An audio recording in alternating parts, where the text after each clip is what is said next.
Growing up, my older sister Maya hated me. Not in the normal sibling way. Not teasing, not arguing over clothes, not fighting over who gets the front seat.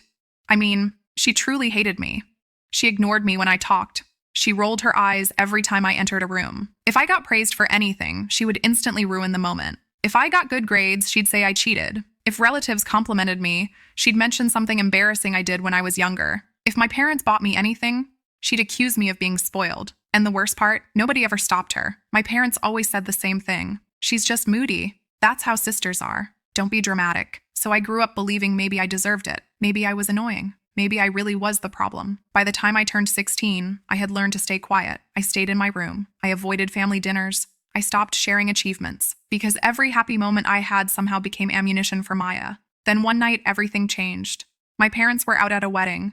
It was just me and Maya at home. I was downstairs making noodles when she walked into the kitchen. She looked exhausted. No makeup. Hair tied badly. Eyes red like she'd been crying. She opened the fridge, stared inside, then slammed it shut. I quietly kept cooking. Then she said something I'll never forget. You know, none of this is your fault. I froze. I turned around slowly. What? She laughed. Not a happy laugh, a bitter one. You being born ruined my life. I just stared at her. She leaned against the counter. When Mom got pregnant with you, I was 8. Dad promised he'd take me to Disneyland that summer. She smirked. Instead, they spent everything preparing for you. I blinked. What? She kept going. Then when you were born, Mom quit her job. Dad worked longer hours. No more dance classes for me. No vacations. No attention.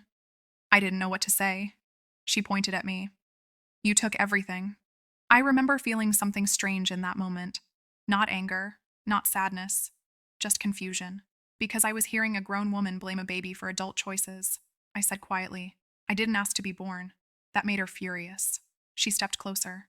Exactly. And yet everyone expected me to love you. Then she stormed upstairs. I stood there with the stove still on, noodles boiling over.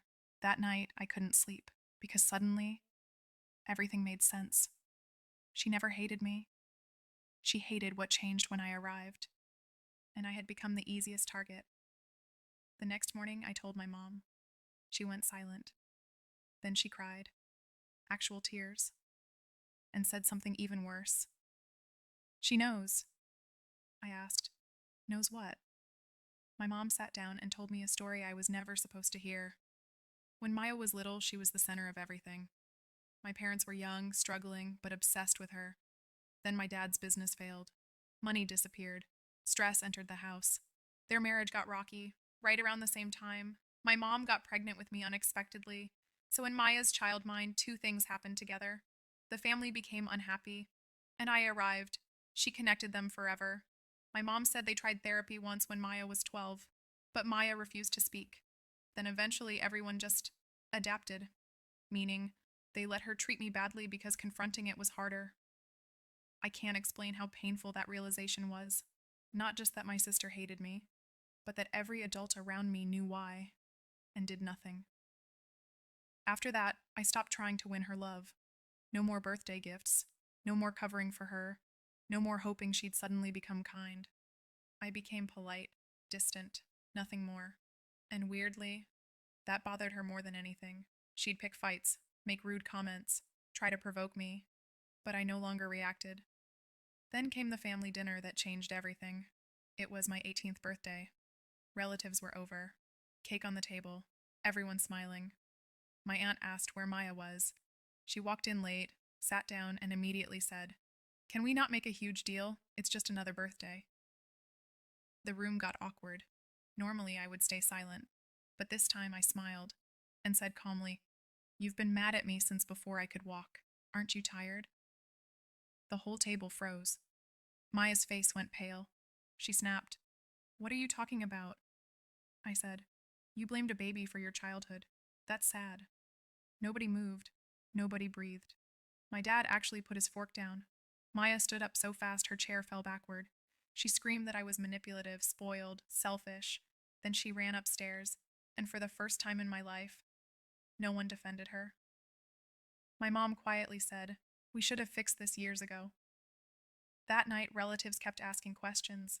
Truth started spilling everywhere. Turns out many of them had noticed for years. They just assumed my parents were handling it. They weren't. Within a month, Maya moved out. She barely spoke to anyone. I heard she started therapy later. I hope that's true. As for me, the house became peaceful for the first time ever. No tension, no random insults, no feeling like I had to apologize for existing.